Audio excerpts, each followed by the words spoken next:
My name is Camilo. Hi, everyone. Welcome to our first session of our participatory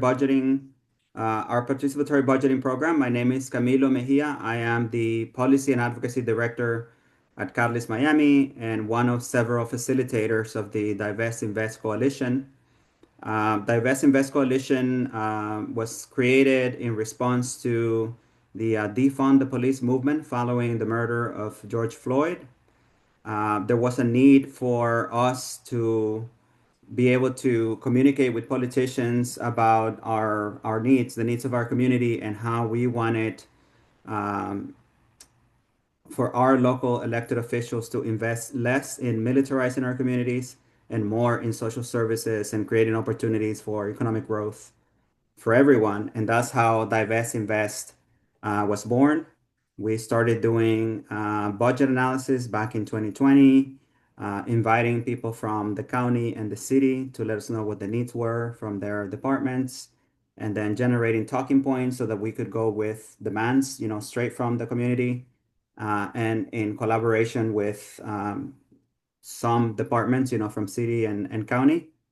And then, conducted trainings so that people would know um, how to advocate through the budget process. And so what we have here is basically the result of that the work of that coalition. We want to bring this out to the community at large, and we want to make sure that we are creating an opportunity for people to provide early input about their community's needs and necessities, and for them to be able to navigate the process of, how the budget is created and how to bring people into the county to advocate for those needs. And so that's basically the reason that I'm here. I'm going to pass it on to my co-facilitator, John, to introduce himself and let you know why he's here tonight. John? Yes, my name is John Murphy. Right at this moment, I'm sitting in my office at the University of Miami. Um, I we a few years well, we started a participatory budgeting project in West Liberty City about 4.5 years ago, and this was done at the St. Matthew's Missionary Baptist Church. And so that's how I got involved in this participatory budgeting. Believe it or not, also our original project here was started in response to the police shootings. Also, I mean, I thought this would be an interesting way for communities to reallocate funds, and so this is one of my motivations. Um, so yeah, that's really why I'm here. So Thank you, John. Should we go to Anna Ruth? And then Anna Ruth, do you want to pick someone and just basically name, pronouns, organization you're with, and a couple of words about why you're here, why you think it's important to be here? Yep. Hi, everyone. My name is Anna Ruth. I use she, her pronouns, and I am the Policy and Advocacy Manager with Catalyst Miami. I work right alongside Camilo. Um, I will be honest, before I started my job with Catalyst, I had no idea what the county budget did or that we could participate in advocating for different things that we wanted, more services, more funding. And when I got to Catalyst, I quickly learned that this was something that we do and that we could take it a step further. So when I learned about participatory budgeting, it felt like it was giving the community the power back into our hands. Instead of having just politicians make the choices, we get that opportunity ourselves. And so, yep, that's why I'm here. I'm excited, and I'll pass it over to Kimberly.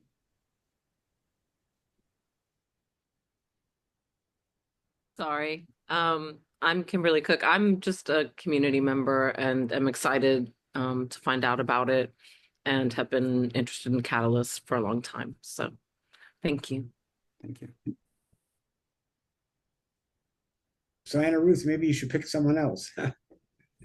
Yeah, well, we can just start popcorning it. I'll go to Amy, and then anyone else can jump in after. Hi everyone, my name is Amy and I'm the policy director at Engage Miami. And I'm here just, we do budgeting work with Catalyst Miami and we're just excited to be here and to support this first session. And I will pass it over to Rochelle. Oh, and my pronouns are she, her. Hi everyone. Thank you, Amy. My name is Rochelle. My pronouns are they, she. And I'm here today because I want to understand the budget more. I work with Miami Freedom Project and also the Miami Civics Club. And we just had Engage Miami give a budget presentation to our participants. And so I want to dive deeper just to personally, individually understand as well and see the most effective ways to also like give comment at the budget hearings. So thank you for hosting this. I'll pass it to Angela or Angela. Hi, can y'all hear me? Yes, we can. Okay, great. I'm on my phone. I thought I would be, home by now, but Miami traffic, unfortunately. But excited to be here. Angie or Angela Ortiz, she, her pronouns. I'm with Power U. I'm an organizer. And I want to learn about participatory budgeting.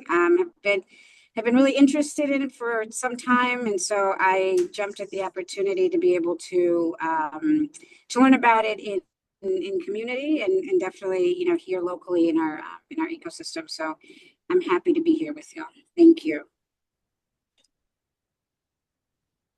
And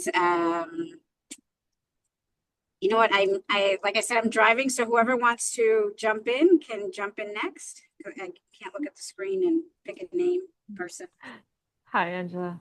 Angela, I'll jump in. My name is Virginia. I am with Catalyst Miami, and I have never, until I started working for Catalyst, I didn't know what participatory budgeting was or could be, even though it is a term that I had heard about before. And so I'm here to learn to see what this could look like. And I've also heard many of my coworkers that have heard them talk about this project behind the scenes. And so this is an exciting opportunity for me to take a dive into the work that they do. I also often am talking about the work Catalyst does in the community, whether it is to supporters, funders, volunteers, and I realize that I don't know. I want to know participatory budgeting in my bones so that I am explaining it properly in a way that it encourages people to get involved, as opposed to right now it feels a little bit like I talk about it following some talking points without really truly understanding what the process is like or what it might take for that to be become a reality here in Miami. So this is why I'm here. And I don't know, I'll pick Carolina. Did you get a chance to go? And sorry, Virginia Laura, she, her pronouns as well. Carolina, I don't know if you had a chance to go yet. I didn't. Thank you, Virginia. My name's Carolina. Pronouns are she, her. I too am driving, but I'm on Bluetooth, so it's all good, guys. It's all good. I decided to join this Zoom part primarily because I am a former Catalyst HEAL graduate. That's the Housing Equity Advocacy Leadership cohort. I can't remember when I took it, but I know I finished it. And I'm always just on the lookout for other workshops to better inform myself and better engage with my community. Oh, okay. I thought that was for me. I live in North Miami, which is a city known for spending more than they should. And so to some degree, I'm somewhat aware of how the budget process works on a municipal level, but I'm interested to see how it differs from the county and how we can better rally resources from the county level for our little municipality that is in dire need. Not really sure who hasn't gone yet, but I'm going to leave the floor open. Thank you.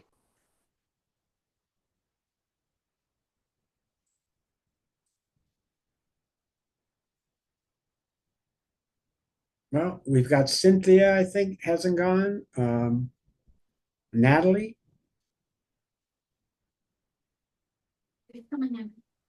Hi, y'all. My name is Natalie Matias. I am a Miami native, born and raised in Hialeah, Florida. But I am currently living in California in the Bay Area. But Miami's home. And so I'm always connected or trying to continue to stay connected with all the things that are going on a community level. And I've always been curious to learn about how budgeting in the city of Miami works. I've had the opportunity to learn about it in very of the many other places I've lived, but it's time to learn more about home. And so I'm really excited to take in some information because I feel like I'm starting from zero. So thank you guys for putting this together. I'm super excited. Thank you. Okay, how about Lanny? Is Lanny there? Cynthia? Cynthia doesn't have a mic. Ah, And Andrea also doesn't have a mic available, but she posted here. Um, Andrea, she, her, she, they pronouns. I am just a community member who is trying to see what other ways that I can engage with my local government to help shape it towards being a system that works for everyone. okay. Hey, it's Okay. Lon. I heard my name getting called. Yes. Sorry, I just jumped in. You just want like a quick intro, like introduction?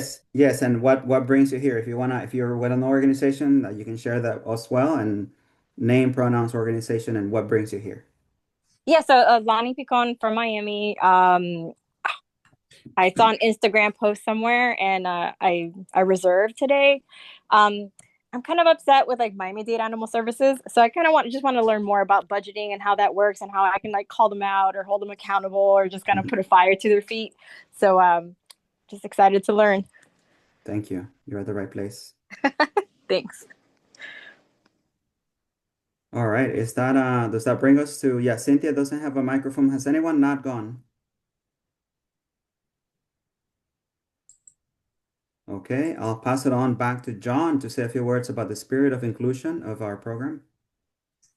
Yeah, the idea here is because, the whole, I mean, participatory budgeting works best if you have a lot of participation and you have people sort of willing and able to trust one another, to listen to one another, and to allow others to talk and truly listen to what they have to say. And so we really this whole sort of operation rests on this idea of a spirit of inclusion. And so that's really what we're trying to what we're actually trying to create here. So we'll say more about that as the hours go on here. Yeah. Thank you. So now, basically, I'd like to introduce the participatory budgeting program's learning objectives.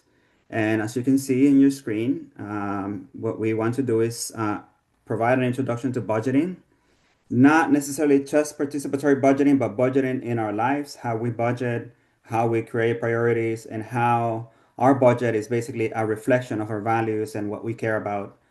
We want to also identify neighborhood priorities, and we want to collectively imagine the possibilities of community-led budgeting practices. Of course, as John just mentioned, this is a collective effort. So we need your help in educating Miami-Dade County residents about our current budget process so that we can increase community participation. And we want to create a system for community members to provide early direct input about the needs that they see in their communities. Later on in the program, we're going to be talking about the process that the county follows to put together the budget and how we believe that it does not present enough opportunities for people to participate meaningfully in order to decide what the priorities are.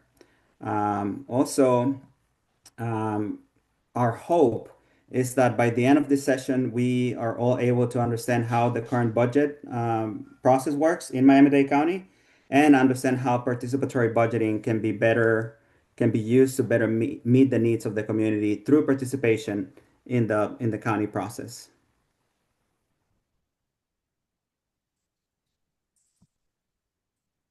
All right.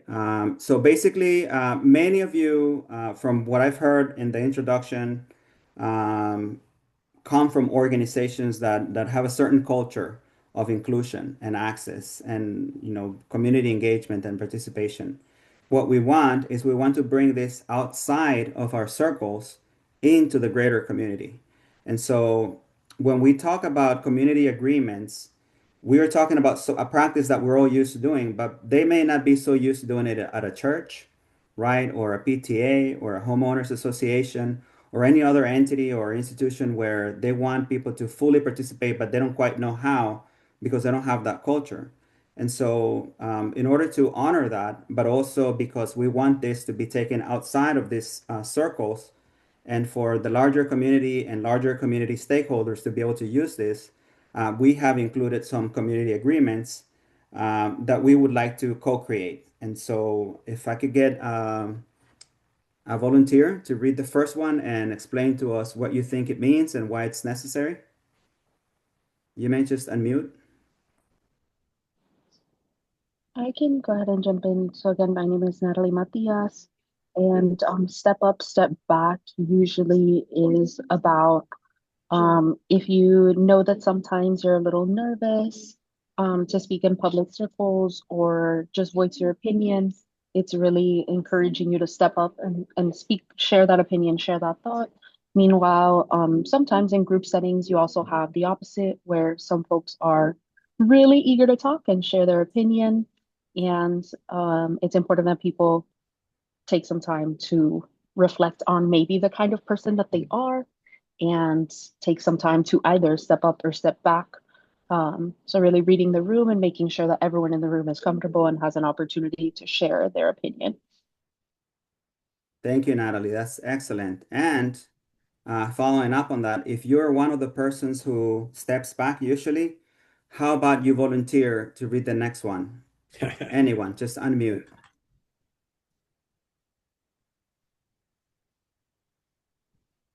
Don't make me call names. I guess that's me. I'm a little shy.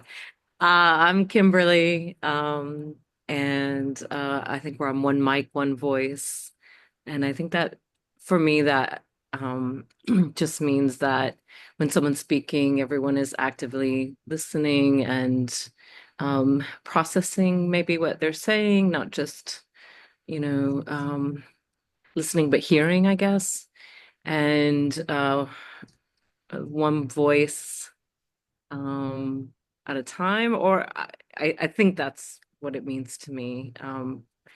I will stop there. Sorry. No, Thanks. that's perfect. Thank you. That's what it means to me. But if anybody has anything to add, go ahead and please do so now or read the next one and explain what it means to you. Just unmute. If someone can read it to me, 'cause I'm driving, I can explain what the next Absolutely. one is. Thank you. Respect all opinions. Right. So respect all opinions. I'm thinking means that we respect everyone's opinions, that they are all valid and welcomed in the space, and in that we make sure that everyone's voice is heard. Absolutely. Yeah, That's exactly what it means. I don't know, John, if you have anything to add. Well, no, this is getting at exactly what I was saying before about this creation of a spirit of inclusion where all ideas get a chance. And hopefully as a result of that, there's real collaboration among people. Yes. Absolutely. We have one more. Do we have any more volunteers? Anyone? Just unmute. Remember, this is participatory budgeting. I can do it, Camilo. Okay. Listen actively. Do you want me to explain it too, or? Yes, Sure. please tell us what it means to you. Okay. To me, it means that you're that you're intently listening. So you're not just nodding or like agreeing to agree, but you're actually hearing what we're saying and what others' opinions are.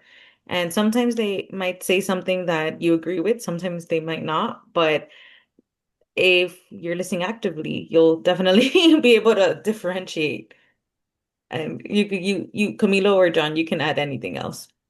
I was thinking, even if if you really have the spirit of inclusion, even when people don't disagree with you, even when people disagree with you, or you feel your idea wasn't heard at that time, you don't walk away disgruntled. I mean, everyone at least will feel that they really had an opportunity to participate. Okay, and that's, I think, important. Absolutely. And we thought it was really important, even though the people who put this together are in the habit of creating a space that's inclusive and that's welcoming, and everyone wants to encourage participation and inclusion. We cannot assume that people using this elsewhere are going to understand the importance of community agreements in creating such a space. So we thought it was really important to add that. If anybody has other community agreements, we'd love to hear them now, or we can move to the next slide. But I want to just maybe wait a second to see if anybody has another agreement to share with the group.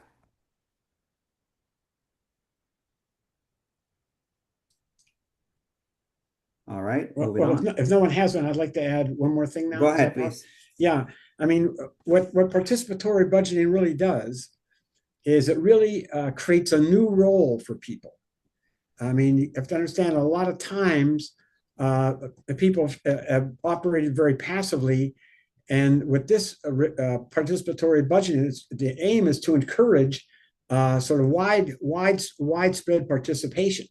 Okay, it also encourages information sharing. Okay, it encourages the idea of real involvement, which hopefully will create a space where people can really discuss social justice issues and equity that maybe isn't available in everyday life. And so this really does offer a sort of a new role, okay, for typical people.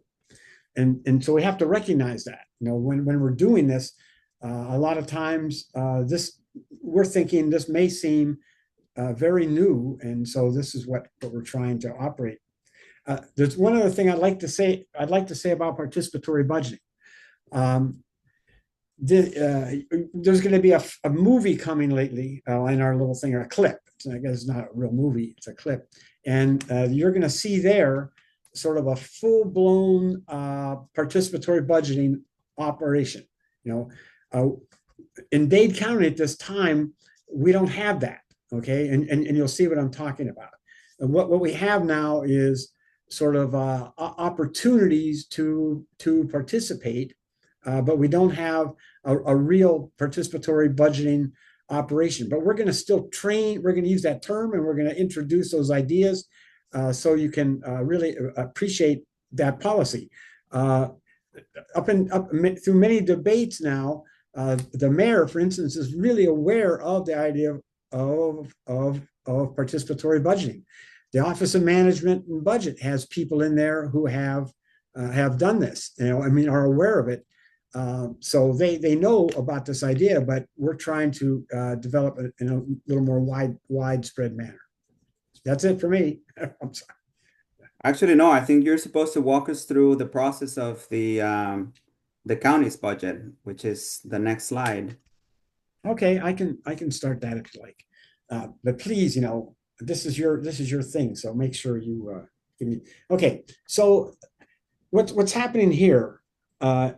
This is something, and this is a term, and maybe you haven't heard, but when the first time I heard it, it was really an interesting term. The idea of the budget calendar.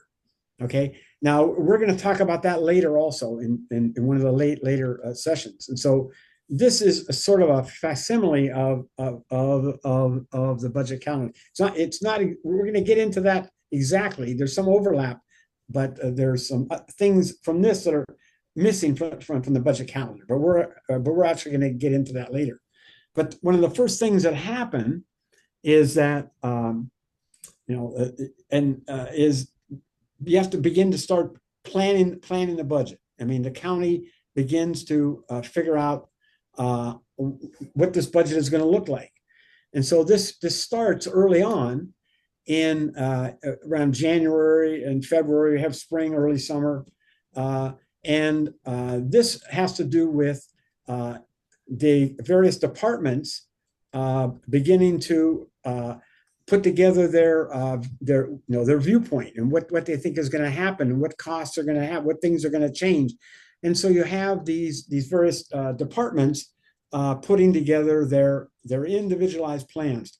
Now they also begin to talk to other departments, and so there is collaboration sort of among these departments. And there may be some limited input at this time. There was some discussion that maybe there were going to be town halls or something around in February, but I haven't seen that yet. But that was sort of the discussion. But the idea here is this is sort of an internal process. This is another thing you should recognize when we go through here. I'll try to point this out, is that in this traditional budgeting process, a lot of these discussions are internal, okay? But in a sense, participatory budgeting emphasizes that, but it also stresses sort of the external discussions, meaning where throughout this process is there real input for the community. And so what I'd like everyone here to think about is, as I go through this, and Camilo adds, and does his thing too, is that where is the community in this? Where are the inputs, and are the times where you can have input? Are those significant?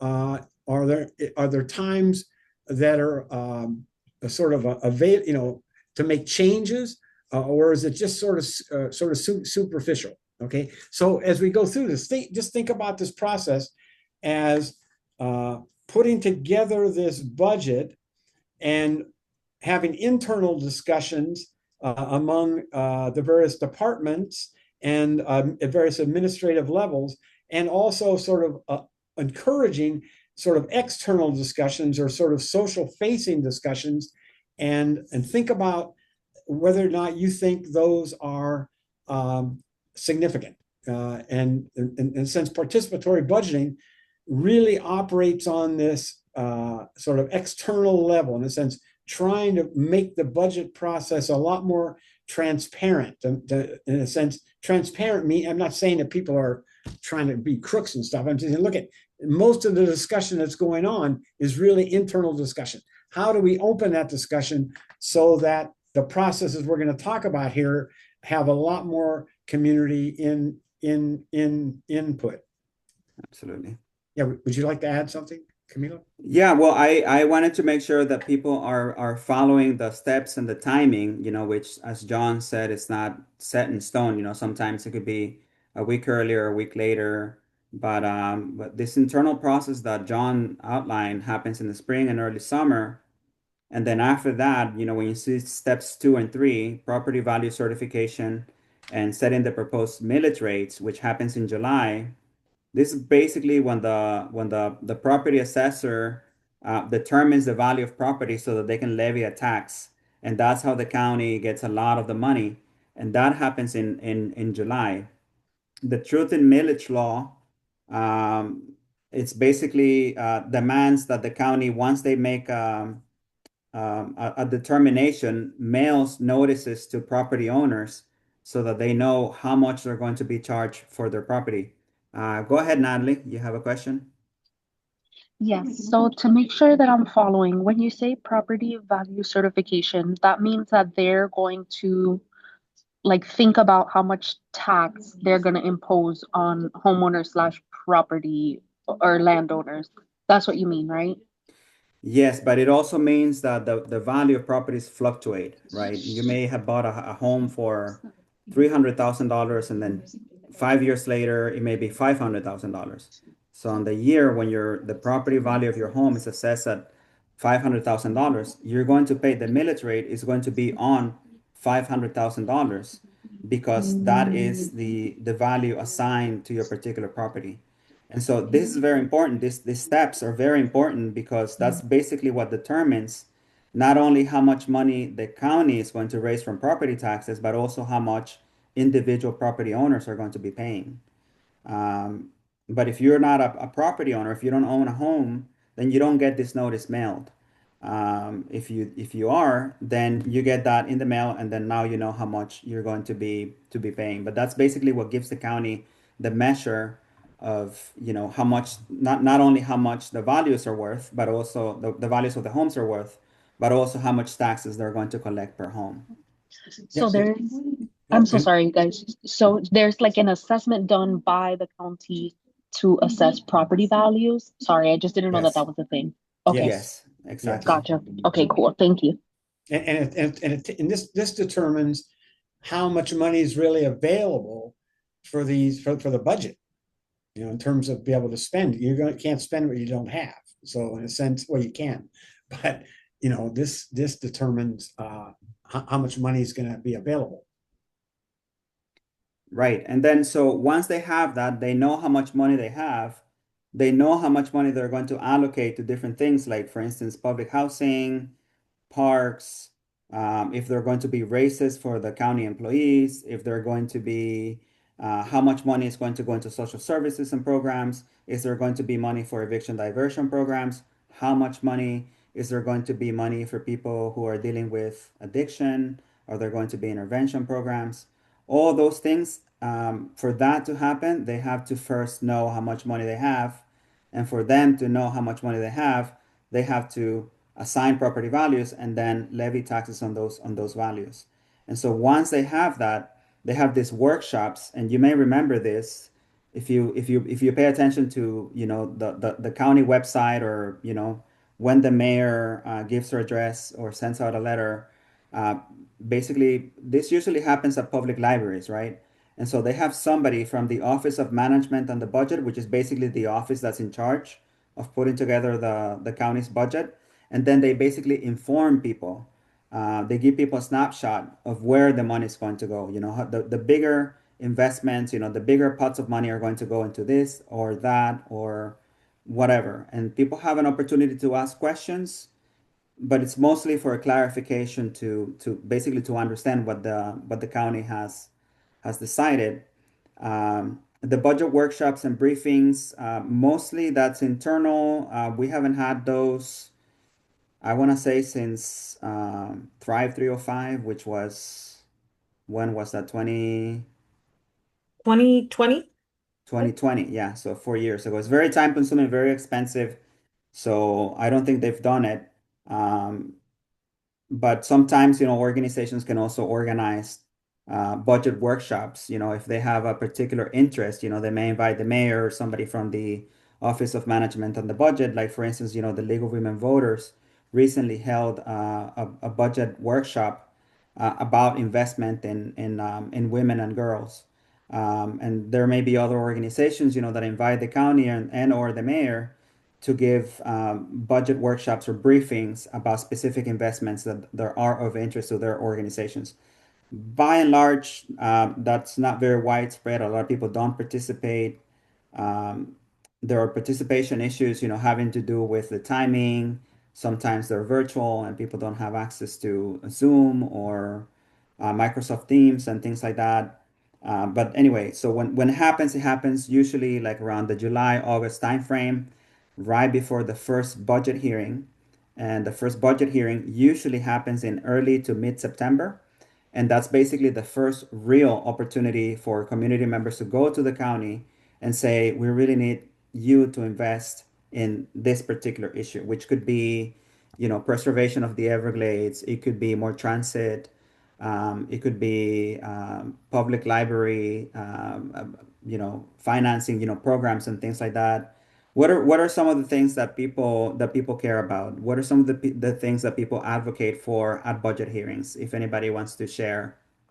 But there's one thing I'd just like to add is that this is where this step-by-step we have here deviates a little bit from the budget calendar, because usually in August there's also and this is it can vary, these town hall meetings, and this is one thing that we'll be trying to train people to go to, and these are meetings that happen throughout the county, and some of these are, I've gone to them over in Aventura, and they were very calm, it seemed.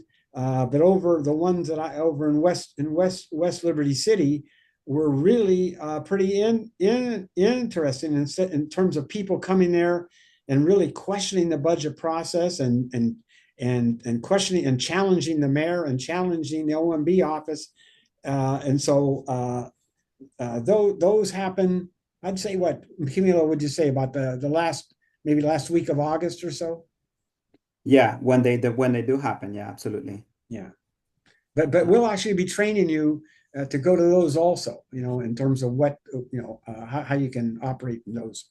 Find the information, yeah, and the location and everything. Right. And so back to the schedule, 2 weeks after the first budget hearing, which is again this first opportunity for community members to address the commission and the mayor, that gives the commission and the mayor 2 weeks to make adjustments. And so say, for instance, that they cut a program, eviction diversion, which provides free legal representation and counsel to low-income families facing eviction, and the county slashes the funding by $1 million.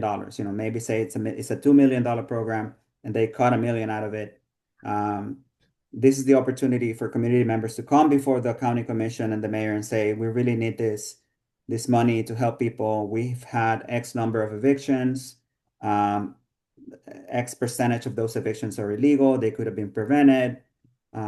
Cities and counties that have eviction programs, they have reduced their evictions by 98% in their counties and cities, because a lot of the evictions are illegal, or they happen because people simply don't know their rights, or they don't know the right steps.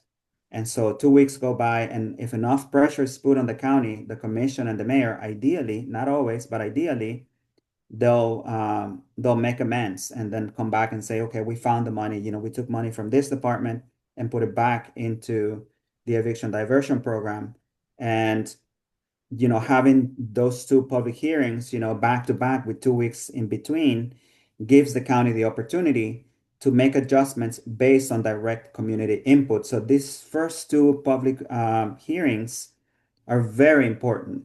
They're one of the most meaningful, most participatory ways that the community can go to the county and say, we really need this investment.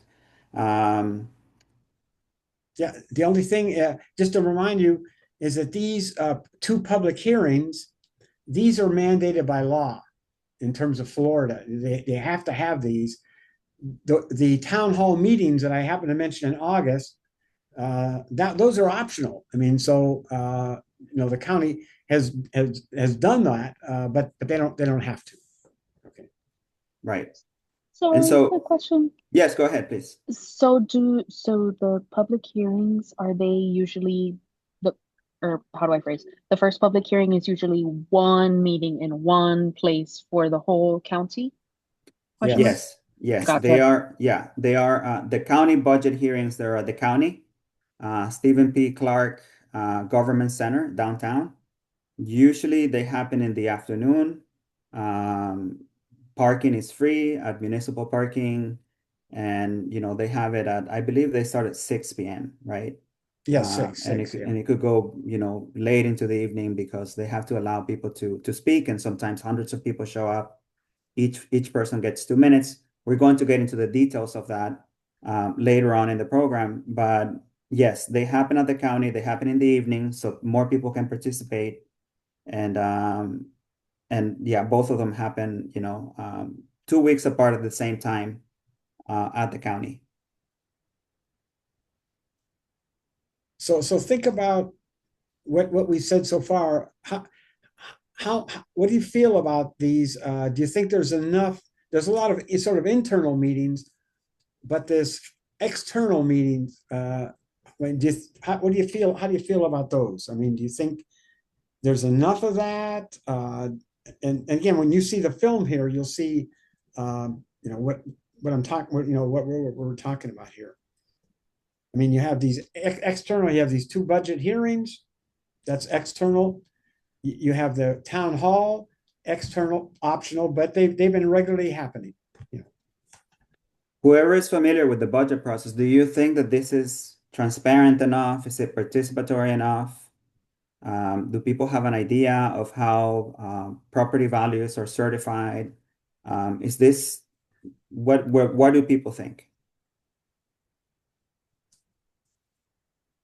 Because the idea of participatory budgeting is to create something that's more open, more participatory, where more people have the ability and the means to participate.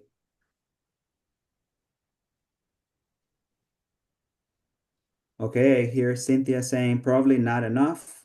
Also, elected officials do not have time to implement changes. That's true. Usually the changes that are implemented between one budget hearing and the second budget hearing are small, but they could make a big difference. But that's absolutely right.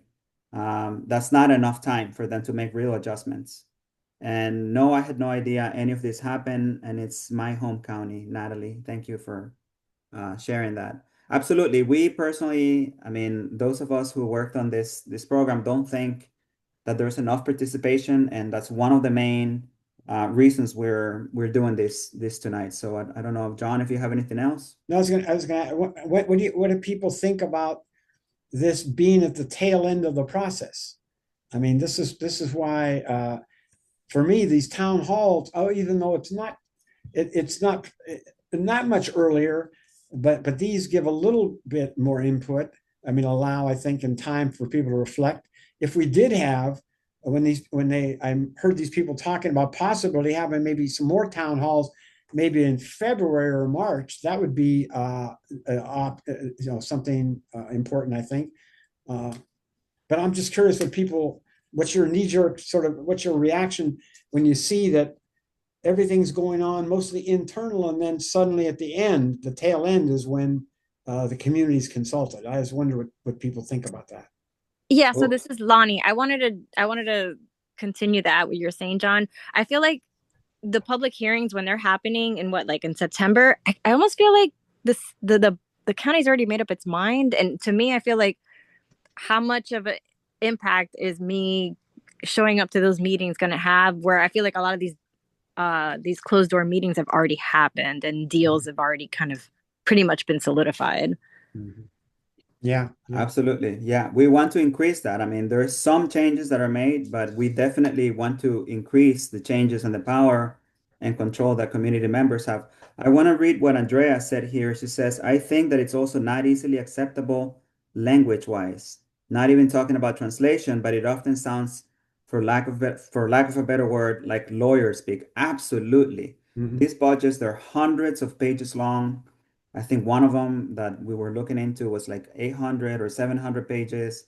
The first time I looked at a budget in Miami-Dade County, it was close to 500 pages. Impossible to navigate if you don't know what you're doing, if you have no guidance, no support. So that's 100% right. It takes a lot of work for the Divest Invest Coalition to do this budget analysis. But, we've been doing it for a few years, so we have an idea of how to make it easier. And if you get involved in Divest Invest, you're going to help us do that type of analysis, and you're going to learn. Cynthia says that means the community doesn't really inform the budget or final decisions for the county. Absolutely. If community members were involved earlier on, a lot of the priorities will find their way into the budget, earlier in the process, and that would give us more leverage and more power to guide the direction that the budget is moving in. Yeah, but like I mentioned before, a lot of these people, both at the Office of Management and Budget and the mayor and so forth, these people know about participatory budgeting. I mean, the mayor has said over and over, she thinks it's a great idea, but we don't have it.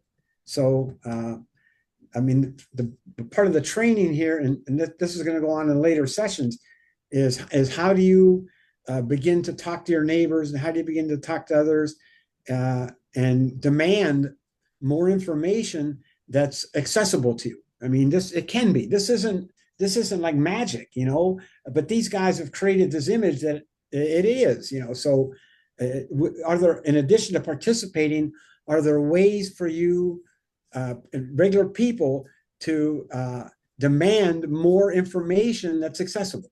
I don't know what people think about it. I mean, how would you do that? How could we do that?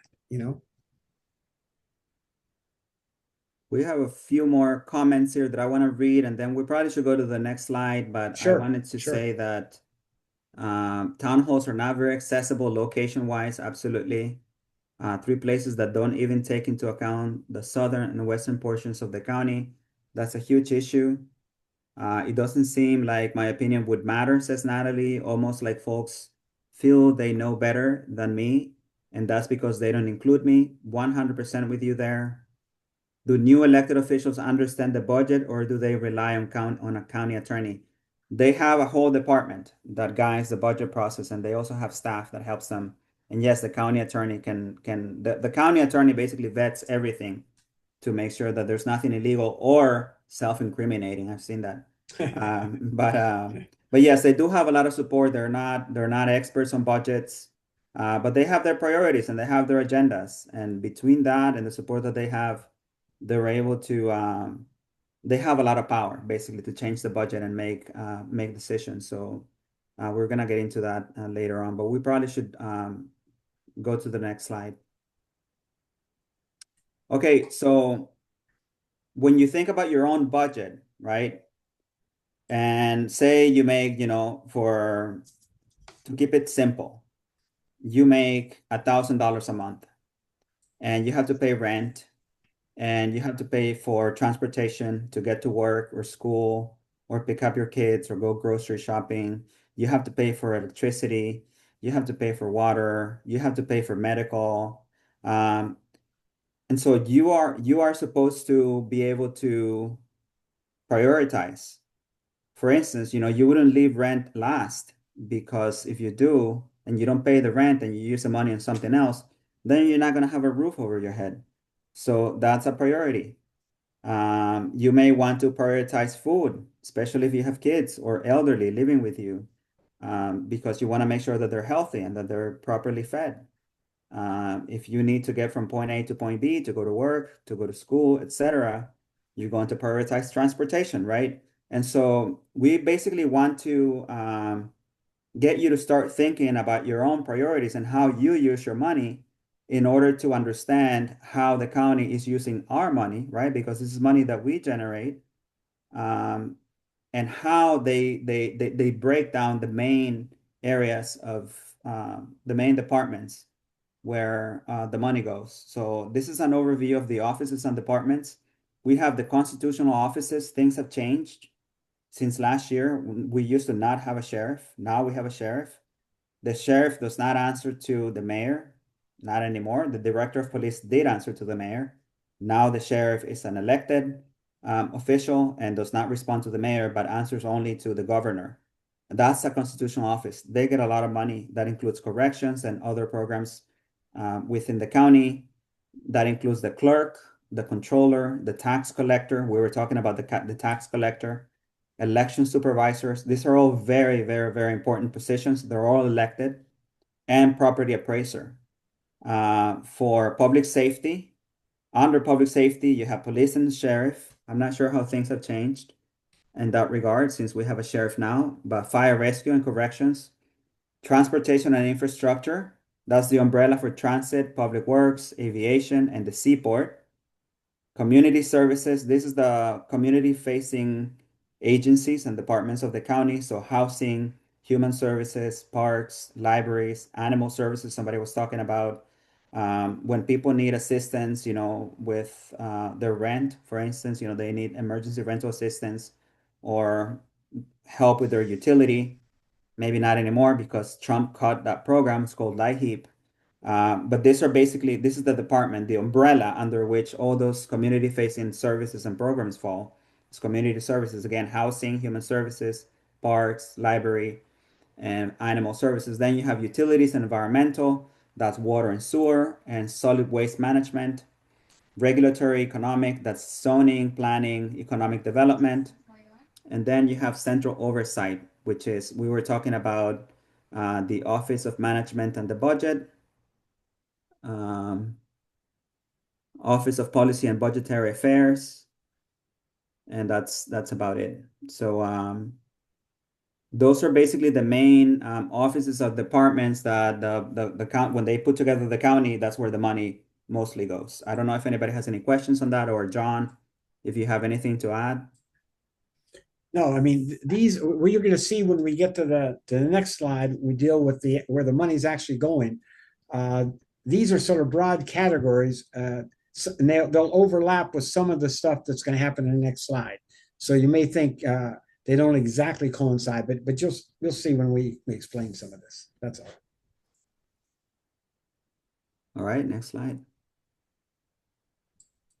Okay, so here we have the dollar bill graphic.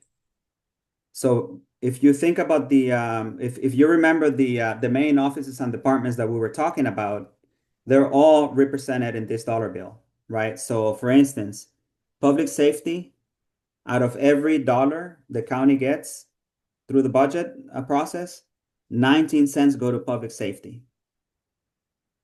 19 cents. Then we have transportation and mobility, 8 cents. Neighborhood and infrastructure, 20 cents. That's I believe the lion's share. Neighborhood and infrastructure. Then you have general government, 5 cents. Recreation and culture, 7 cents. Economic development, that's 15 cents. Health and society, 11 cents. Constitutional offices, 14 cents. And policy formulation, 1 cent. Right? And so this gives us a pretty good visual idea of how the county prioritizes the money and where the county thinks that the money should go. This is the priority. So again, think about your own expenses. Think about how you value having a roof over your head, how you value healthcare, how you value nutrition and food, or the safety of your family and your community. But this is how the county prioritizes the money that it invests in the community. Let's see, I think we have some comments. Natalie, that's so crazy. Recreation and culture so low. We're gonna get deeper into that. Cynthia says some counties have the largest, their budget going into public safety. That means police. I guess they are anticipating new policies. They call it public safety, but it really is just the police department, which does not equate to public safety. Thank you, Andrea. Anybody else want to comment on this? I just wanted to add, Camilo, that the sheriff's department is requesting this year an increase. What don't remember if it was like 50 million. $100 million more. There we go. Wow. 100 million. Yeah, from their 875 million budget, their current budget. Yeah, yes, Natalie, that's the appropriate response, which would mean that it would be $975 million. And a lot of that is going to go to police officers helping the federal government detain and deport undocumented and some documented county residents as well through the 287G agreement. That's right. I don't know if anybody would like to comment on that. I'm just wondering, when we go through these, does everybody feel pretty confident they know what's covered by these things? Like when we say neighborhood and infrastructure, what is that? Does everyone have an idea what that means? I mean, for example, go ahead. Sorry. Yeah, I was actually gonna say, honestly, if you could share a little more into what that means, because I have an idea of what potentially neighborhood and infrastructure could mean to me, that I imagine like streets that have potholes, or I don't know, things like that. Economic development would have to do with businesses, question mark. Yeah. Okay. Yeah. I looked up some of these things, so you can. So neighborhood and infrastructure includes public spaces, excuse me, beautification, code enforcement, sustainable drinking water, solid waste, maintaining air quality, and protecting and maintaining coastal areas. Economic development, for instance, infrastructure.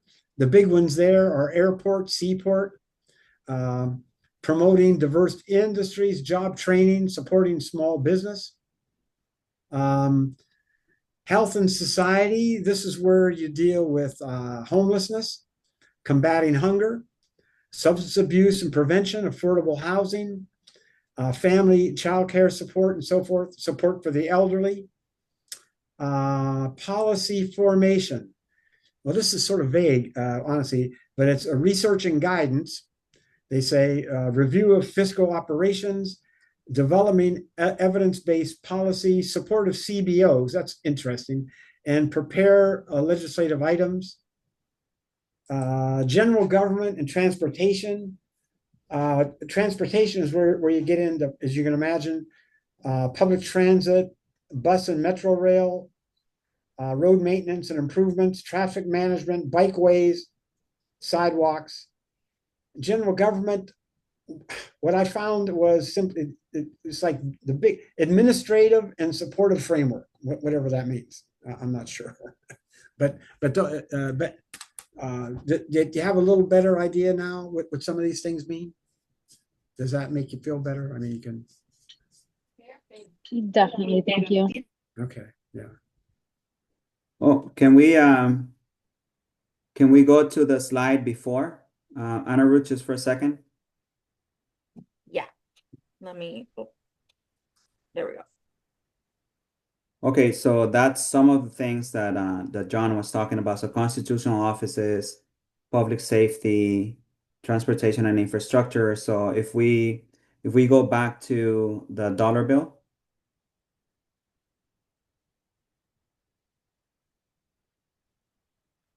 So public safety gets almost 20% of the budget, right? Because this is what covers the sheriff and correctional facilities.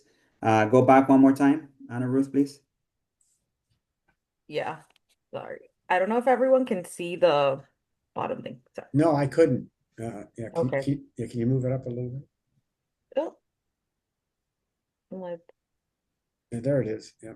yeah. Let me see if one sec. Okay. By the way, we're going to share this presentation with everyone. But again, if you see community services, that includes housing, human services, parks, libraries, animal services, and that is community services gets housing. Actually, housing, we did the. Yeah, it's really not on here. It doesn't overlap exactly. It doesn't overlap exactly, but the money that goes into housing is less than 3%. And so going back to the analogy of if you make $1,000, you know, how much of that $1,000 will go into housing, the county thinks it's okay to devote only about 3% of its budget to housing in the middle of a housing crisis. Fortunately, we don't have that figure here, but again, you know, shameless plug, if you join the Divest Invest Coalition, this is basically the type of work that we do, the type of analysis that we do. But only about 3% of the county's budget, the county's whole budget, goes into housing. That's the equivalent of $30 out of $1,000 budget going into housing. Can anybody live on $30? You know, a $30 apartment, if your whole budget was $1,000, you know, it's insane. Like the priorities of the county do not reflect the priorities of the community. And this dollar bill, if you dig into it, it's going to tell you a lot about where the county places its priorities in relation to where we put our priorities. Does anybody want to comment on that or have questions or comments? Yeah. Oh, there's just one thing I'd like to add. Is that okay? Yeah. Sure. Yeah. Please. Is that this? We're going to hit that. We're going to focus on this later on too, and we have a little slide so forth related to this. But right now, I'd just like to emphasize that budgets. I mean, it looks like, you know, we're focusing mostly on money, and we are, because money is important for communities. But honestly, our take on it is that budgets are not simply about money or simply about policies or simply about governments and their operations. budgets really are about values and morality also. And so, we really want to emphasize that, when you look at a budget, if you're just looking at dollars and so forth, I mean, that's important. Don't get me wrong. But this budget is saying a lot about where people's values are, and it's sort of a moral document. This theme was wasn't emphasized a whole lot before, but I think the way things are going now in terms of the United States government, there's more and more people talking about budgets as being moral documents. So I just wanted to say that, throw that out there now. We're going to talk about it more later. Absolutely. All right. So what do we think so far? How are the budget priorities set in our current system? Is there enough community participation? Thumbs up, unmute, let us know. What do you think this all means? Do people know about this process? Do people know about the different steps, the budget calendar, budget hearings? Is this transparent enough? Is it getting to the people? What do people say? Christina says no. Do we have a yes or a maybe? Who decides what gets funded? Angela, go ahead.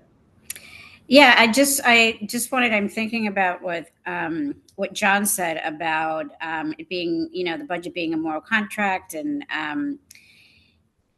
seeing that 19% of that dollar bill goes to safety, community safety, and really kind of like digging into what does that mean, right? What is in safety for whom, and which communities are they protecting? I mean, is it mostly going to the police? Like, I'd like to really kind of dive into like what each of those categories is. Like, what is it an umbrella for, right? So when we say, recreation and culture, like what exactly does that mean? And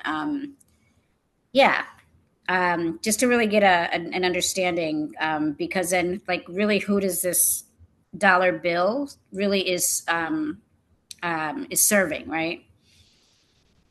Absolutely. How I'm thinking about right now. Mm-hmm. Yeah, thank you. Yeah, we're going to do a much deeper dive into the dollar bill and the different departments.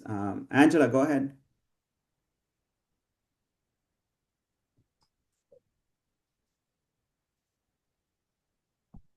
I think it was Natalie that had her hand raised. Oh, it was Natalie. I'm sorry. Natalie, go ahead. My bad. Natalie, go ahead, please. No worries. No worries. My personal opinion is that definitely not.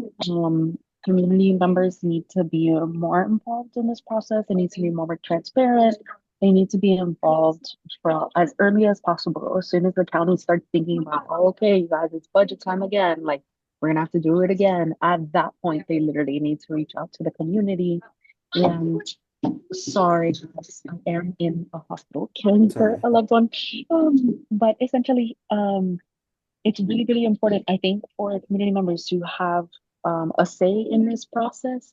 The one thing that I think I struggle with when it comes to budgeting is I can see how community members in the city of Miami, they're just because, like I'm from here, I understand the culture, I understand what people want, and they want to feel security. And so I can see why a lot of community members do want to put a lot of funding into policing, but I think there's just like a disconnect, because people will kind of be like, yeah, police can solve everything and anything, but I know that to not be the case. And so we need to, I think, figure out how to bridge the gap between like policing isn't the answer to building community.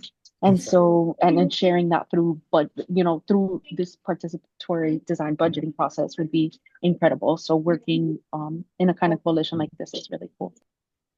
Absolutely. That's a really interesting notion, because from this project we had in West Liberty City, most of the people there thought, that the police were needed. That the police had a role to play. Exactly. That's what I mean. It's like I don't know what exactly the answer is in saying like, do police need to exist? No, or yes or no. I don't have the answer to that. I just know it needs to look a little different. And so figuring Exactly. out how, yeah, figuring out how to Exactly. do that. Mhm. But then the other half of it was they felt that, but just like you said, the people that we were dealing with didn't feel that working through the police was the way that you build, you actually build a sense of community. That has to happen, and has to happen through a different avenue. And really, a lot of the people there felt participatory budgeting could do that. I mean, let me just give you, I don't want to go on and on, just one example.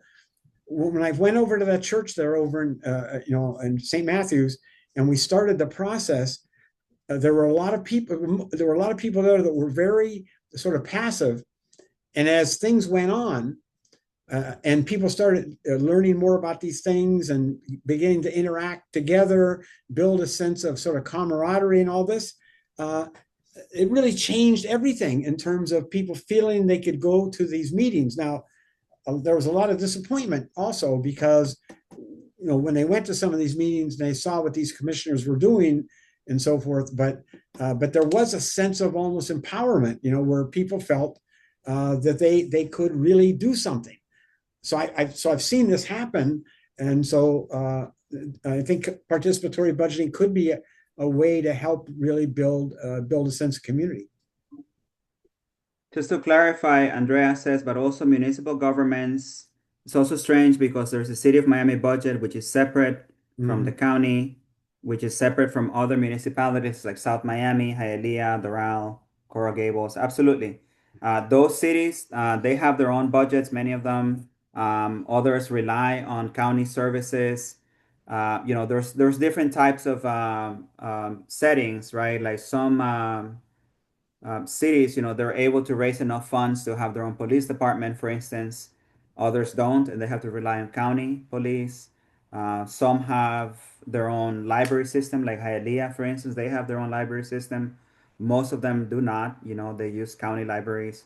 So it's a little bit complicated, but yeah, if there's a separate municipality, we have, I believe, 34, last count, 34 municipalities under the county umbrella. Those municipalities, by and large, they have their own budgets too.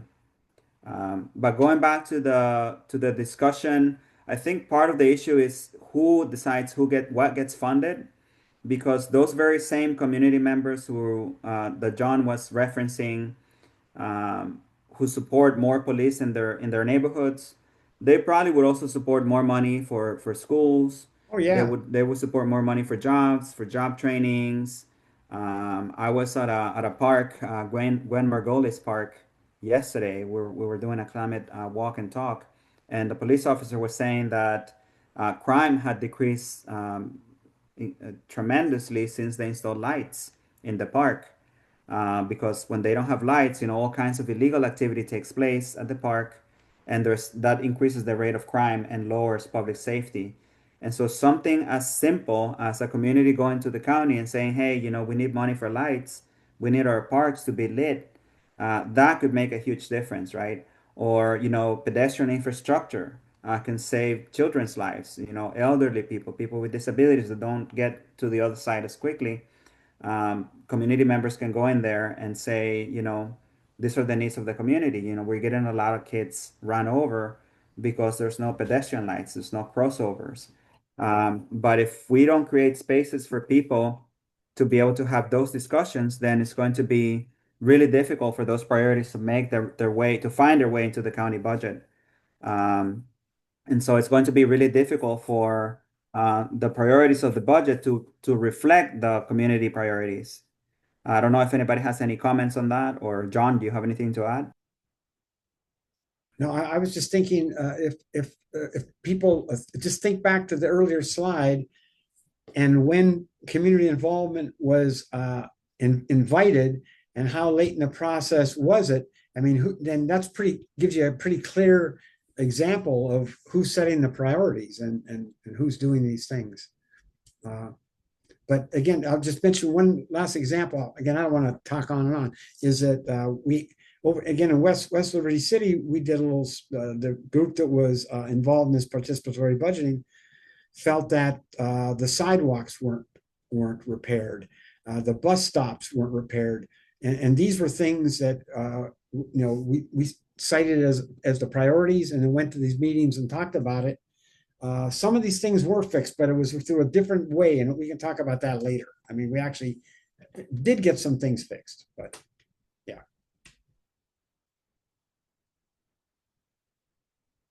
Hello? Yeah, anybody else? Or should we go to the next slide? Oh, I want to answer here. Natalie says, do you find working with police departments is helpful in building, supporting local communities? Seems like that walk was useful. Yes, that walk was useful, and we were lucky that that police officer was very kind and very caring. He actually had grown up in that neighborhood. So I do think there's a place for community police communication, and cultivating a relationship with police is very important. What is happening right now, where the county and the cities are signing agreements with the federal government to act as federal agents, for immigration enforcement, that is actually eroding community police trust. And so we always have to look for ways to build a bridge with police so that we can work with them, so that there can be understanding, cultural awareness, and so that, we don't deal with every issue as if it were a nail with a hammer, but we actually think about the root cause of why is there so much crime, why is there drug addiction, why is there alcohol abuse. So rather than approaching the issue, with weapons and shields, why not invest more in opportunities for the community? Why not invest more in treating people who need the help? Why not invest more in things that are actually going to get to the root of the issue? Um, so yes, of course, there's a lot of brutality out there. There's a lot of racism, institutional, structural, systemic. But that doesn't mean that we cannot reach out and build a bridge with different institutions. That's my opinion. I don't know if anybody has anything to add. I can give one more example. Again, the group over at St. Matthew's, we started going to these sort of police community meetings. And at first, I was really amazed. I mean, these seemed to be really nice, and everybody was happy and interacting and so forth. And then we started inviting some police over to the church over there, St. Matthew's, which is like at 62nd and 24th. Okay. And so, this was going on. Where things began to get a little funny was when the community members wanted some input into the patrolling practices, because they would tell people, look, we need you here and not there. We'd like you to patrol over in this area and do these things. And then it got a little funny. You could see people, police sort of digging in their heels at that point. So that was my experience so far.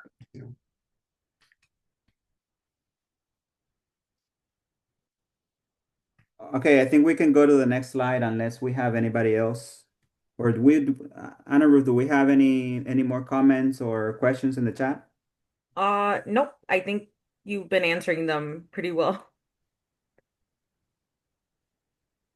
Okay, wonderful. So here we are. What is participatory budgeting? Well, can we get some volunteers to read? I'll go. So, participatory budget is a process whereby community members meet regularly, discuss the needs for funds to address local issues, develop and debate solutions to these issues, propose budgets to fund these solutions. Well, there's one more. We just can't see it. Anna Ruth, could you move it up a little bit? Yeah, that's so weird that it doesn't, it shows on my screen. Let me There we go. see why it doesn't. And the final one is offer alternative budget plans to officials.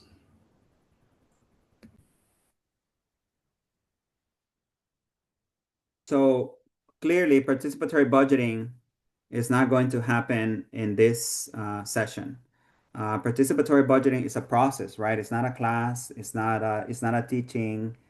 So what we aim to do with this is, create enough motivation and enough interest in people coming together, meeting regularly, discussing the needs of the community, um, developing and debating solutions to the issues. We're talking about some of those problems. What would happen if people actually came together and talked about the root causes of crime or other social issues, mental health issues, alcoholism, drug addiction, things like that. How do we get to the root problem, to the root cause of those problems? That requires people meeting regularly, discussing those things, and clearly, proposing budgets to fund the solutions. We're going to see an example of that. But I wanted to just maybe open it up a little bit for people to provide comments. What does participatory budgeting mean to you? How is shaping up, and how is PV shaping up in your head? What do you envision? Just feel free to unmute.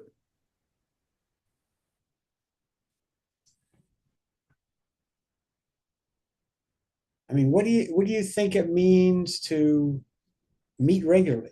I mean, you could start simply. I mean, how would community members meet regularly? Maybe I mean, where would you do this? Would you do it on your street? Would you do it where you take your kids to school? Could it possibly do it in your church? Where would you really begin? And I'm not talking about a huge crowd right at starting. This could start with a few people that you then gradually grow the group somewhat.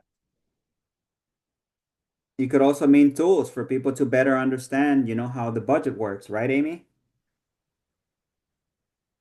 That's right. That's right. Such And as? so there's the budget interactive tool, right? And I know that folks were earlier saying how language in the budget feels like legalese, it feels inaccessible. And so we, believe that too. And so we are proposing to commissioners, to the mayor, to the Office of Management and Budget, which you all learned about today, to fund a budget interactive tool. And this tool would make it so that instead of reading 800 plus pages, scouring through how much a particular program or department that you really care about is being funded for, you have a map, you have graphs, things that make it so again, you're not having to read through that many pages, because we also know that working people, working residents, don't have sufficient time to do that, and that's part of the inaccessibility that comes with these budgets. We also know that Miami-Dade is largely Spanish and Haitian Creole speaking, and it's an absurdity that our county budget is only in English, y'all. Only in English. And so the budget interactive tool is calling for our budgets to be multilingual. And so this is a fight that we're currently in. And I'm going to drop a link in the chat because I feel like, yeah, 100% hearing everything that everyone's saying in the comments. And yeah, Rochelle has her hand raised. Real quick, who's the we, Amy? Who do you work with? And tell us a little bit about who we is. Ooh, sure. On which part, Camilo? As Well, in, engage, right? This is or an internally? well, Oh, I mean, clearly Divest Invest is supporting it, but who's leading this? yeah, that's right. Engage Miami is leading this, but of course with the allyship and in solidarity with all of the orgs in Divest Invest, like Catalyst Miami, Miami Worker Center. Again, because we understand that Miami-Dade is multilingual, and having been in this budget work for a minute now, it's clear every year that if we don't have a budget that's unreadable, if we don't have a budget that's participatory, that's not inclusive to folks of different languages, of educational backgrounds, then reaching a budget that's representative of all of our community needs feels, like a distant future. But I think that PB and in this space particularly, right? That's the goal, right? To have meetings that are generative with stakeholders at earlier stages. And that's also the end goal of the budgeting interactive tool, right? Having something that we can all read and know, okay, this is how much a department is being funded for. This is how much a program is being cut or, funded, to help facilitate advocacy at the budget, right? You heard it here. Budgets are moral documents. Budgets are political, y'all, right? How much something is funded tells you how local government feels about a particular issue.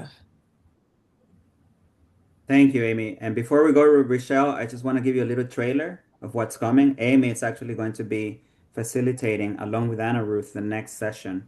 So stay tuned. Rochelle? Yeah, to answer like Camilo, you had asked earlier, like what are we understanding participatory budgeting as? And like you've all mentioned, just echoing, like it's what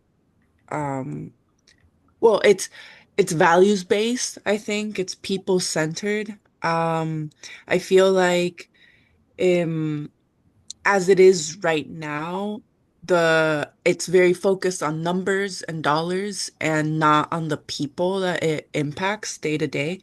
So I feel like participatory budget in contrast would be starting from the people, so people centered, starting with the values and kind of like grassroots versus top down. Because right now I feel like it's just these 10, 13 commissioners that are, well, I don't know if all of them, but like in my head, I'm thinking of them as generally removed from the community and they just make these number-based decisions and then just like assign it to us essentially and not instead of like hearing us out. So that's what my understanding of participatory budgeting is. Thank you. Thank you very much. Yes, and it is that, and it is also what we make it, and hopefully together all of us are going to make our own participatory budgeting right here in Miami-Dade County, and we can bring this to the cities where we all live, whether it's just the county unincorporated or a different municipality. But maybe we can go to the next slide because we're now running out of time a little bit. But what are the benefits of participatory budgeting? If anybody wants to help us by reading this and then opening up the floor for comments and opinions.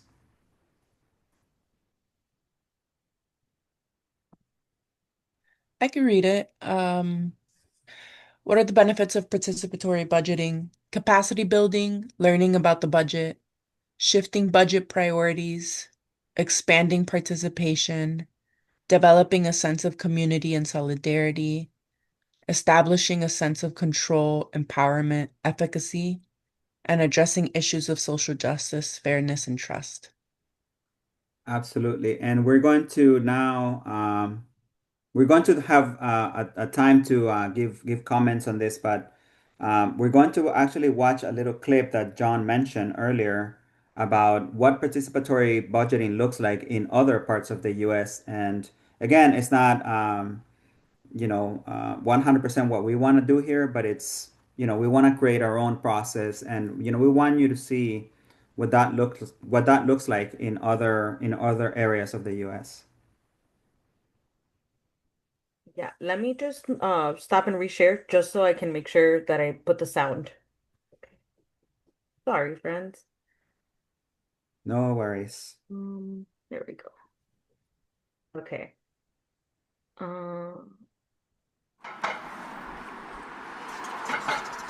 Let me know if you're able to hear. Right, if you live in this community and you pay taxes, come out and vote, decide how your tax dollars get spent. Participatory budgeting gives people real power over real money to make the decisions that affect their lives. It's a democratic process in which ordinary community members directly decide how to spend part of the public budget. Oh, this is different because you're actually voting for where the money is going to be spent instead of allowing them to decide where to spend the money. who knows better about their community than the people that live in their community? Not be afraid of the big words, participatory budgeting. It sounds boring, but it's the opposite of that. So how does it work? First, people brainstorm ideas. They come together in meetings and assemblies and start to think of what kinds of projects they would like to see in their neighborhood. We had to think big. We have $1 million that we could use, so we can fund parks, health issues, streets. Volunteers work with experts to turn people's initial ideas into full project proposals. We started, we made about 40 projects, and so we had a series of budget delegate meetings, and we narrowed down the list into about 4 or 5 projects. We met with the Parks Department and we talked about what we wanted to see change in some of the parks and how we were going to work with them. What are the real needs of the community? If you only have a certain amount of money, what is it that you can do that's going to benefit as many people as possible? I'm dreaming of new benches, modern benches. Seniors have nowhere to go.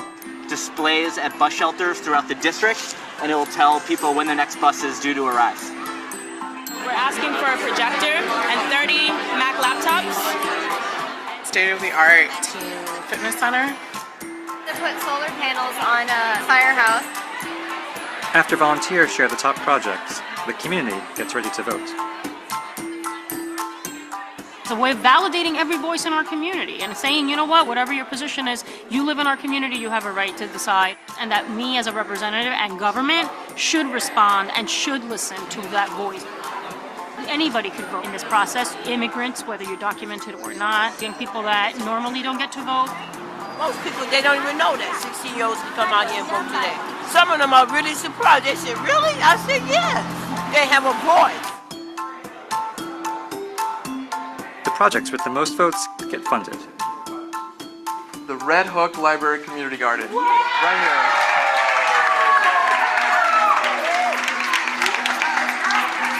The projects are then implemented over the next few years. In the following year, the process starts again. People brainstorm new ideas, turn them into new projects, vote on them, and fund more improvements for their community. PB becomes part of the budget process. It becomes a new way of governing. I think this is like the greatest wave of democracy coming into the United States. It started in Porto Alegre, Brazil in 1989. From there, it spread all over Latin America to over 1,500 cities around the world. In Toronto, public housing tenants have decided how to spend millions of dollars on improvements to their buildings. City council members in Chicago, New York, and other cities have engaged thousands of residents in allocating discretionary funds. Entire cities have launched PB, such as in Vallejo, California, for funds from a sales tax, and in Boston for youth funds. Even schools and universities have used PB. This was a great opportunity for you to be a part of government and better the city you live in. Who wouldn't want to take advantage of that?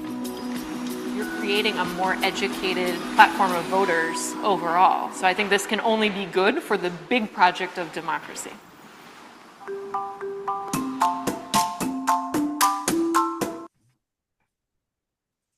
All right. Thumbs up. Who thinks we can do this in Miami-Dade County? Or who would like to do this in Miami-Dade County? Give me a thumbs up. Unmute. Let me know. What do you think? Yes? Amy says yes. What do other people think? Natalie? Yes. Rochelle? What are some of the things, Virginia, Christina, what are some of the things that we noticed? What are some of the projects that this community came together to fund? Just unmute or put it in the chat. It's something as simple as a garden. That, that's exciting. That's a win that could really engage community members and thinking like we can really do this, and it really is something that that we get to decide. Absolutely. So they can really get excited about. And a community garden at a public library. Oh, no less. Exactly. What else did you notice there? Did you notice anything really interesting that was going on about how people were interacting with one another and how they were taking the lead in things and so forth? Was it open to everyone? Yeah, my favorite thing that I saw was definitely like multi-generational, at least seemingly, like a lot of people from different ages, people that look like they're from different backgrounds. So it looked like anyone could join. Mm-hmm. Yeah. Yeah. What else? What other important elements did we see here? I think leadership development, so developing community members that were leaders to take, to really take their, this process into their own hands and be able to develop as leaders. Absolutely. Do, Yes. do you think this PB process could really help develop leadership in communities? Absolutely. I think when people take, the sort of the conditions of their community and their lives, or at least feel that they can actually do this, right? It's empowering. Oh, yeah. Definitely. Absolutely. Yeah, I see it having a domino effect where even if you don't participate initially, you're like, oh, wait, they got that done. I'm like, oh, okay. I can get more involved and put in my input next time. I could totally see that happening. Even a little win goes a long way. It doesn't, you think you don't have to change the world tomorrow. A little win, Absolutely. What were some of the budgets that the themes behind some of the budgets? I saw youth budget. Who works on youth budget here? Any groups, any organizations working youth budgets? Young people priorities, perhaps? That's right. That's right. Yeah, engage, right? Engage. Yeah. They also had universities doing PB, Student like voting. the students, students voting. So anyway, so these are some of the core principles, right? As you saw, inclusivity and representation. We talked about people from different backgrounds, races, age groups. That they at one point they mentioned that people didn't need to have papers as long as they're part of the community, they can participate. There's transparency and accountability. What they're talking about is a little bit different from what we're doing here. What we're doing here is we're basically learning about the process of the county and how to get involved in that process. What they're talking about is they have some money allocated for community projects that they decide on. So that would be like the county saying, we're going to give $1 million to the participatory budgeting program so people can come together and decide what to do with that $1 million. We can get to that. I mean, that's my hope that we get there. But we have not really built a community budgeting program within Miami-Dade County or any of the municipalities. I've heard them say that there's participatory budgeting, but what they're referring to is the budget calendar that John and I went through. It's not the same as participatory budgeting because people are not coming together to say, this is what we want to fund with this pot of money. But it's more about, them basically informing people what is going to be funded, what decisions already have been made on their behalf, but without their participation. Deliberation and community dialogue, super key, super important for community to arrive at the top priorities. What are the things that the community needs the most, and clear objectives and realistic expectations, right? Like we're not going to create a community garden in every public library the first year.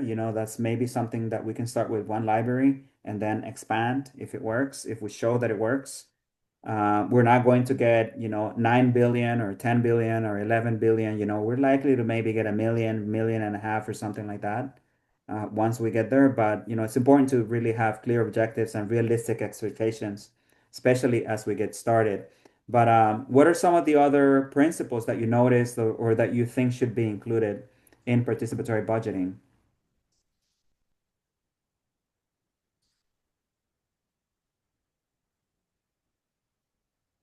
Anyone, feel free to just unmute. I really appreciate that immigration status doesn't have to matter.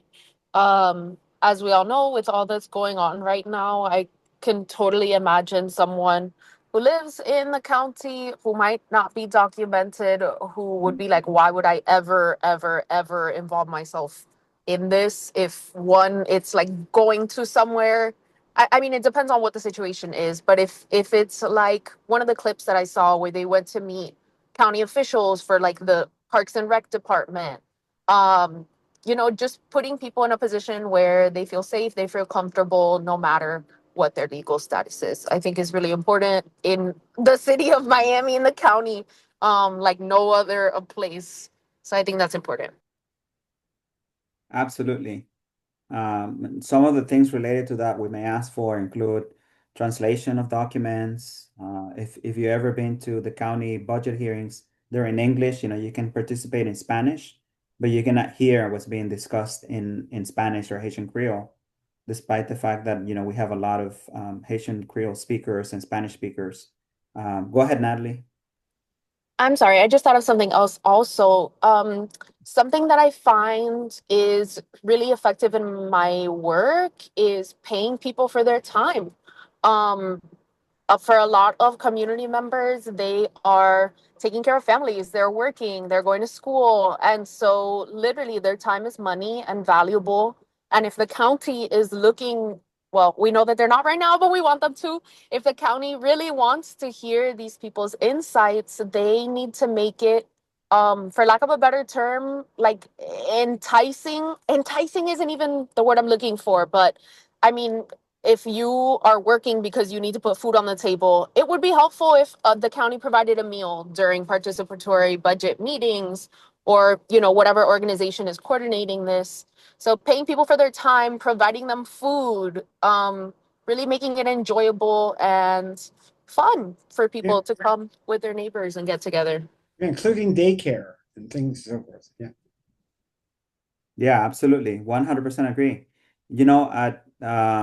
Of course, not tonight. And this is not a Catalyst only thing. Catalyst is part of Divest Invest. But in our programming, as part of our programming, we actually offer all those things, right? We offer childcare. We don't just offer childcare. We offer programming for children. So children are not just there wasting their time, but they're also learning something. We offer American Sign Language interpretation. We offer Creole interpretation, Spanish interpretation. In fact, it was one of the questions, when you register to take this class, if you needed interpretation. And if you have friends and family who need interpretation, let us know and we will have interpreters next time. We didn't get any requests this time around, but we can do that. And if this were a hybrid or an in-person meeting, we would have dinner. It would be in the evening after work hours. But those are some of the things that we need to think about when we think about the core principles of participatory budgeting. What are the barriers to participation? And how do we bring down those barriers? And how do we make our elected leadership aware of those barriers and create the political will for them to bring down those barriers in order to encourage more people to participate? Andrea says, it reminds me of a practice my old college dorm used to do, which they called capital improvements, where people could petition for things that they thought could make the environment better. And it could be anything from specific dongles so that more people could connect to the projector, a communal room, and the fact that everyone could suggest things that made it so that some things that you would have never thought of as being useful or necessary were suggested, and it made the whole place more accessible. I know it's unlikely to be able to do so in a much larger scale. Well, we can dream and we can go for it. And the more we dream, the more we achieve, the more we accomplish. But that's absolutely necessary for participatory budgeting to work. There may be needs in the community that we don't realize. We may need documents not only in Spanish and Creole, but bigger font for people who cannot read small print, right? Maybe people are colorblind, maybe we need Braille. There are things that we're not thinking about that when we open up a space and we create an environment where everyone can participate and bring their life experiences and their realities and their needs and their limitations and their aspirations, the type of movement that we can build, it's amazing. It's incredible. And the kinds of things that we could accomplish, could really meet the needs of people. And that's why we're here. That's why we're dedicating this time to create this participatory budgeting program, because we want to create that. I don't know if anybody else has any more questions or comments. Please feel free to unmute. Yeah, I have a comment. I was just thinking like, oh, how do I potentially try to execute that in like my small community. And I was thinking like the Nextdoor app. I don't know if y'all use that. Like people get pretty involved in that when there's a hot topic and there's a lot of commentary. I was thinking, I don't know if maybe like polling people like, hey, what do you want? Like, what do you want for our neighborhood? And just kind of getting feedback off of there and then just kind of gathering that, analyzing that, and then coming to, I don't know, I guess a commissioner or whatnot to say, hey, this is what our small community wants. Lani, you're stealing John's thunder. Actually, that was the next slide. Oh, sorry. How can you participate? No, that's great. That's great. Absolutely. Yeah. What are some of the other ways? I mean, how else? How are there other ways that you can, as just a neighbor or as an activist, get to know people, to get to know neighborhoods better? Is there ways that you can share information and so forth? Because this is sort of what's key. I mean, normally it'd be called sort of outreach, but that's sort of a over professionalized term. I mean, we're really talking about. I mean, how the heck do you meet your neighbors and talk to them? I mean, that's really what we're asking. I mean, that doesn't seem like it's that hard to do, but it is. It is. I don't like my neighbors. Yeah, I don't want to talk to them. Right. But are there ways that we can disseminate this information and get more people aware of this process? I feel that I have tried to revolutionize my family. And so just really passively as you could imagine, I'll just kind of in conversation throw in some topics, for example, like climate related topics. I'll just spark a conversation and really try to share how I feel about it, but also understand how they feel about it. And really, like, I wouldn't feel comfortable, for example, going to a church and just being like, hello, my name is Natalie. I'm not from an organization or anything, but wondering if you want to this. But what I can do is I'll talk to my friends about it. I'll talk to my family about it. And honestly, it has sparked very little, but it has. And so my mom has talked to my grandma about what composting is and how it was so cool that in the city of San Francisco, they compost everything and I don't know what. And then my grandma's like, what is composting? And so really for me, having conversations with friends and family is what works for me. Well, that's exactly what when I was trying to say earlier, when you say you get a group, some people think you're talking about this broad notion of community, and that actually may happen. There's other that may feel more comfortable going to their church and saying things, but the group doesn't have to start that big. Like you're saying, it could start with you and your family and just some people your friends. I mean, this is the way to do it. Seriously. And some of the things you mentioned also, community surveys. This could be community surveys that our organizations prepare. I know that happens sometimes. Angie, I do believe Power U has had surveys around the budget, right? You've conducted. Yes, absolutely. We also are part of a group that's called Somos in Alapata. That's also doing, and I'm thinking about because they have a lot of programming there and are always open and looking for opportunities to engage the neighborhood. So I'm thinking this would be a great opportunity to create like a meeting space there at the Y. And be able to engage the communities in Alapata. And also I know that schools have like a parent engagement program that they that we can also engage parents in during the school year. Absolutely. And you know what?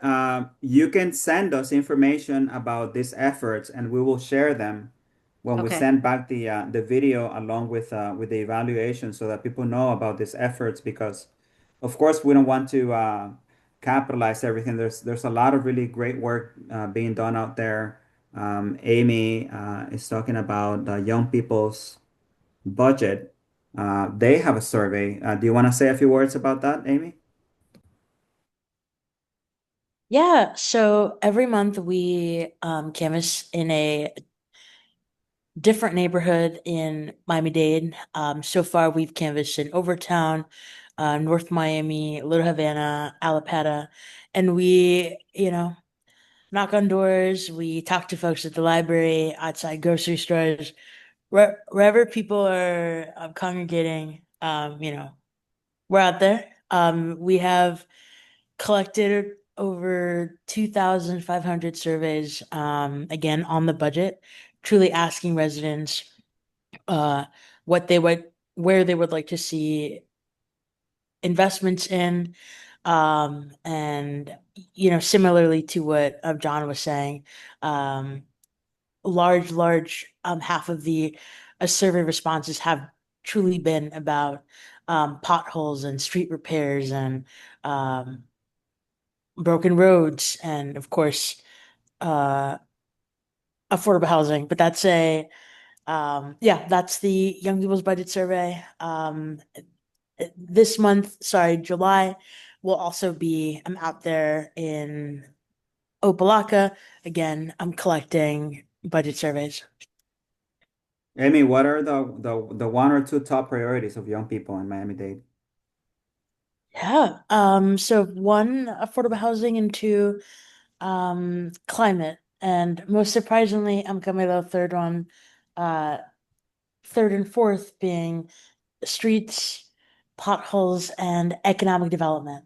They're almost Wow. at a tie. Mhm. That's amazing. Thank you. Thank you, Amy. Anybody else want to share about specific surveys or other tools, listening campaigns, focus groups? How do we get to the people's priorities, to the people's needs? What are some of the ways that we can participate and create an environment of participatory budgeting and getting involved in the budget process? Anybody familiar with the Miami Transit Alliance? They actually go on buses and trains and they survey people. They talk to people. They try to figure out what their needs are. They talk to drivers. They talk to managers. And through that process, they're able to come up with demands for the county, whether it's salaries or trainings or better working conditions or, more units out there, whatever the case may be. They actually take the time to go out there and ride the bus and the train so that they can get to the priorities directly from the people involved. But any more Well, I was thinking, comments? this is, we're really operating on sort of a trainer of trainers model. And so I guess what I'm asking people that are here, do you feel you've begun to learn enough about this that you could actually teach this also? Because we can't just have a handful. We're creating teachers as we go along here. So you may want to think about that, whether you feel comfortable enough teaching this, because that's our aim. Yeah. Or sharing it or participating in other ways. In fact, we have homework for you, right? We're coming to the end. And basically, I don't think that Anna, Ruth, and Amy are gonna let it slide if you don't do your homework next time. You're gonna have to deal with them. But these are some of the things that we would like you to do between now and 2 weeks from now when we have our next session. Reflect on your past participation in local budgeting or community events. Think about some of the things that we have talked about. How could they have been improved? Was there a dinner? Somebody talked about dinner. Were people compensated? Was there interpretation? Were the materials, did they use big fonts and things like that? How would you like to participate in future participatory budgeting processes? Would you like to meet with your community? Maybe not everyone. I heard somebody doesn't like their neighbors, but what are some of the things that we could do? Maybe go to libraries, PTA meetings, maybe get our relatives to go to a meeting. And yeah, we're gonna expect you to share your reflections, from tonight's session very rich conversation, actually. I'm very pleased with the participation. But yeah, John, do you have anything else as far as homework in closing? Yeah, I guess the only thing, I mean, just think about, I should have mentioned this earlier, is that this participatory budgeting process is a community-based activity. And really, to be community-based, there's really two sort of principles. One is local knowledge matters, and that's why we're talking about getting input, participation, and all that. So in a sense, think about how we could get more local knowledge to guide what we're doing. And the other principle, of course, is local control.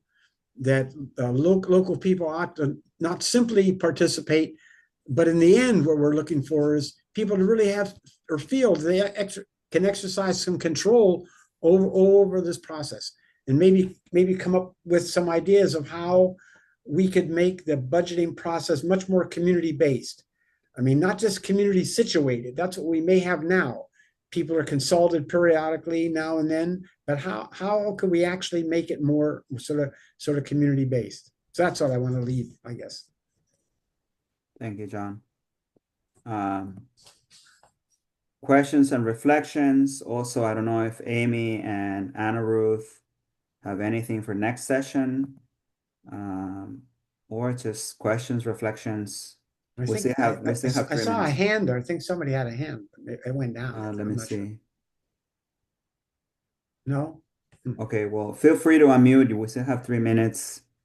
We are going to send an evaluation form along with the slides and the video. Please fill it out. That helps us improve. Anything that didn't go well, anything that we could improve, things that you wish we had covered. We really could use your feedback to improve. But yeah, with that, I'd like to know if there are any more questions or reflections. Or Anna Ruth and Amy, do you have anything for next session in 2 weeks? I just wanted to remind everyone that the next session will be on July 14th, I believe, if I have it correctly on my calendar. So not next week, but the following week. At the same time, we'll be on Zoom. And in the meantime, if you have any questions or anything, I'm going to send a recap email so you can just directly reply to me there, and me and Camilo can get you any information you might want. Absolutely, including how to join Divest Invest. Yeah, if you want to send anything to Camilo or me or any, just do that. I'm more than happy to answer anything you ask also. And we're going to be here too. We're going to be participating. This is a collective effort, so John and I are not going anywhere. Right, exactly. Yeah. Except maybe to Canada. Maybe. No, I'm saying I'm staying here for the fight. I like a good fight. All right. Well, thank you everyone for staying to the bitter end. You're all troopers. We really appreciate it. It's been a great discussion, great participation. We're truly grateful. Please invite your friends and family. If you need interpretation, the sooner you let us know, the better. It's easier for us to arrange for that if we know early on. But with that, thank you so much. And thanks for coming. Thank you. Bye. See you in 2 weeks. Bye-bye. Everyone, see you in 2 weeks. Bye-bye. So long. Bye. Adios.